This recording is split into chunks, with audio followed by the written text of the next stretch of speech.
So today I'm going to talk about 3 sneaky reasons why the weight won't just seem to come off no matter how many diets you've been on, no matter how smart you are, no matter how much research you've done. There are 3 really sneaky reasons why the weight isn't coming off. And I'll give you a hint, it has nothing to do with the food, the diet, or how much you're exercising. So stick around to listen to what these 3 things are that you may not realize you're doing so you can finally get stuck and out of your weight loss plateau.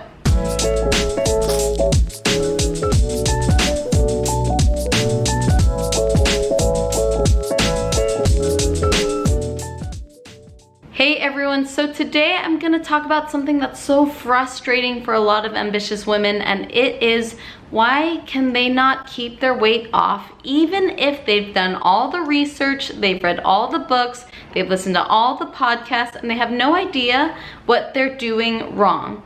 So I wanted to address this because this is something that's been coming up for a lot of clients I've been talking to and a lot of women who are struggling with weight loss. And it's something really sneaky. This is the thing, we're really smart. We love to learn, we love to consume content, but these are 3 trends that I noticed from talking to so many women and coaching so many women over the years that you may not realize is going on. So the first thing I want to address, which is the hardest one for most ambitious women, is number 1, you choose comfort over change. And here's the thing that I hear a lot of ambitious women tell me. They tell me, you know what? I don't have to change. I don't need to lose weight.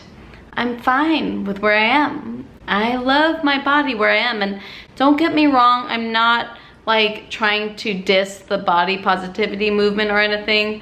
What I'm saying is that when really intelligent women who are into personal development, they really get into like self-care and compassion and like body positivity, they start to get into this spiral of making it like they assume that it means like not caring about what you eat, not structuring what you eat, and also being comfortable all the time.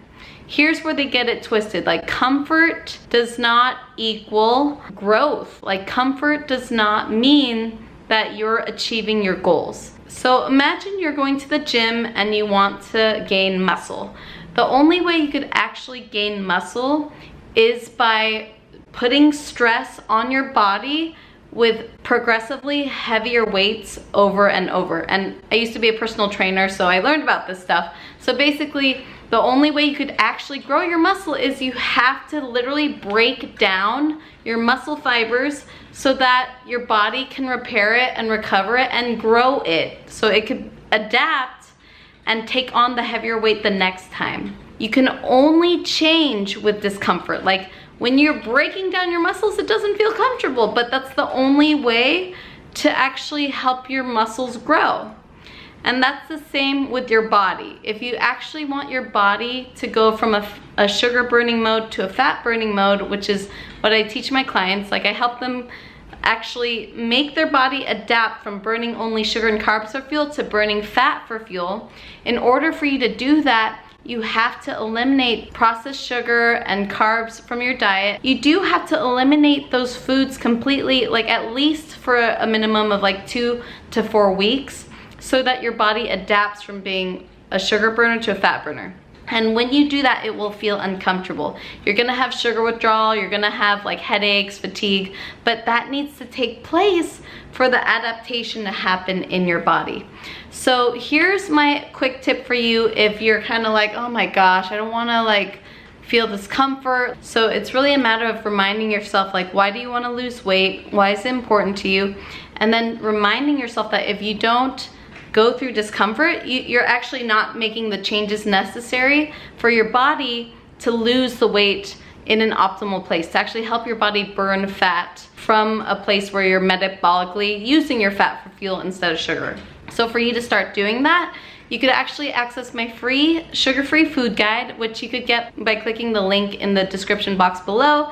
I have a link to that so you can have an idea of like what foods I recommend to help you go from sugar burning mode to fat burning mode. And if you follow that plan for at least 4 weeks, you could start to see those changes. The second point I want to make to help you break through any weight loss plateau is that you are not being honest with yourself about what you're eating. So I hear this a lot from my ambitious women who maybe have been trying to lose weight for a while, and they get into this habit of they tell themselves like, everything's okay, like I'm fine, I'm not eating unhealthy, I don't go eat fast food. Like they get into this mode where they're kind of like telling themselves everything's fine, everything's okay. And they're not writing down what they're actually eating. So they don't actually know what's going on with their food intake. So then if they don't know what they're eating, they can't see their mistakes, and it's almost like a protection mechanism, because if they don't see their mistakes, then they don't have to feel bad about themselves. But that is exactly why they need to know what's going on, because if they don't know what's going on,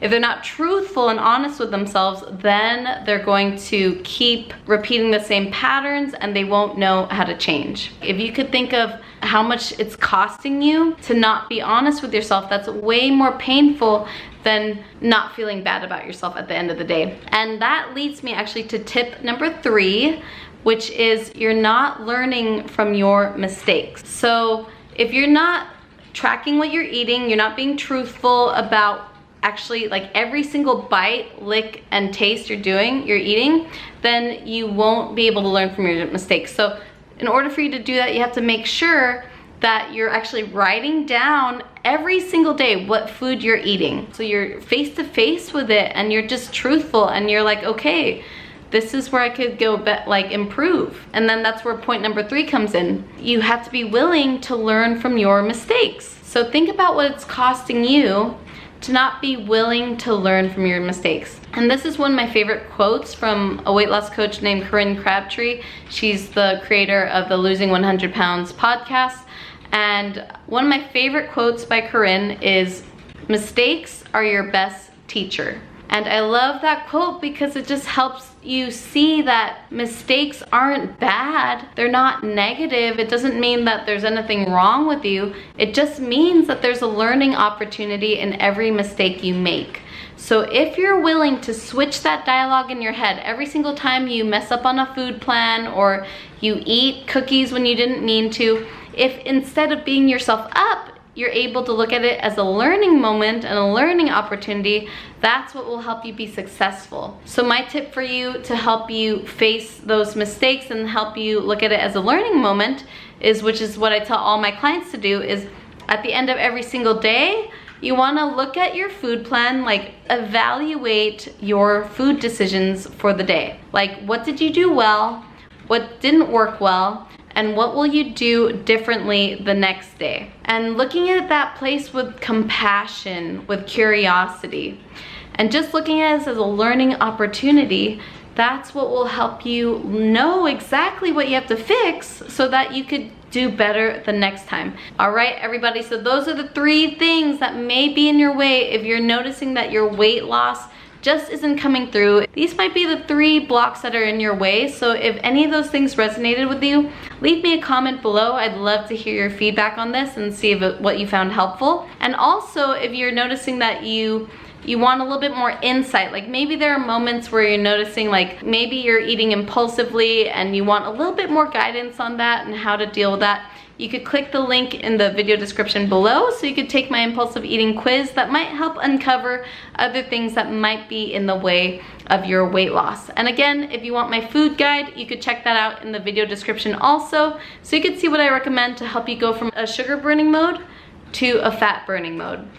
All right, everybody, well, I can't wait to see you next time. And I hope that you're all gonna start breaking through those weight loss stalls. And if you have any questions, feel free to comment below. All right, everyone, I'll see you in the next video.